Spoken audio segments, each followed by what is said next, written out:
Hi guys, I'm going to show you a drawing that I did of my father, and it's very valuable to me. It dated 94. I actually did the initial drawings in 93, then I put them all together, but he sat for me, so it was a great way for us to get to visit, and there was an onsetting illness, so it was I think we both got a lot out of it. It's hard to say which, whether it was him or me, but I did get a drawing, and you're just going to take my word for it. It looks exactly like him.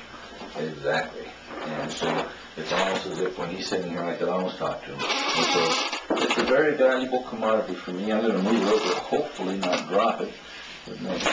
Just about did. All part of show business. So I'm going to show you how I did this. Now, he sat for me, so in order to get him comfortable, one of the biggest things is, if somebody's sitting, they have to be comfortable. They have to be comfortable. You have to be comfortable. It's the only way you're going to get that thing going back and forth, where you're really going to get the feel. So he was comfortable reading the paper. He wasn't going to be comfortable sitting and looking at me like this. And so reading the paper made him feel relaxed. And so that's what he's doing in that now.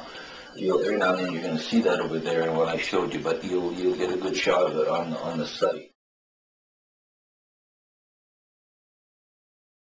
So this thing started off with pencil. The final piece is in charcoal, as a lot of my pieces are. It started in pencil. Now we're going to pull that tripod in a little bit. As you can tell, we are professional movie makers. So the face, obviously, the most important thing to me is always the face. Don't neglect the body, but you'll see all the things I'm doing now. This is it almost looks overdone, but initially it actually looks older than it actually looks. But that's because I was looking for things, I was exaggerating creases, I was exaggerating things, darks and lights, so that later on I would have something to work with, and then later on it's to my discretion to lighten it, darken it, etc. But at least this way I had things to work with. Around it, eyes are always great to work with because they give enough indication of the eye, but also you're seeing the reflections. There's always reflections off of glass. Scorsese's moving in now, so just go in and take a look here. And you can see I've kept the paper. Look how worn it is. So the face, as I said, is all done in pencil, and I've exaggerated things. Look at around you, you'll start to get the idea. You just barely get the hints of the eyes, but you don't miss them because the glasses. They're under glasses, of course. You'll see the final piece.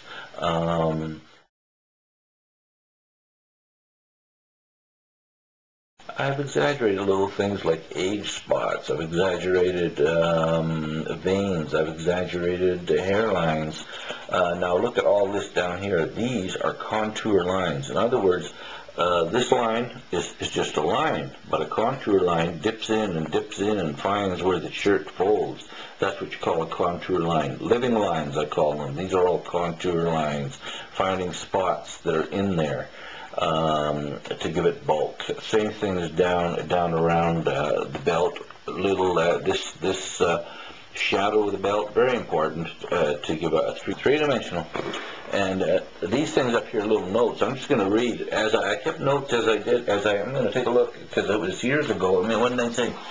Light strip brackets, not heavy highlight though. Put some short white eyebrow hairs in this area.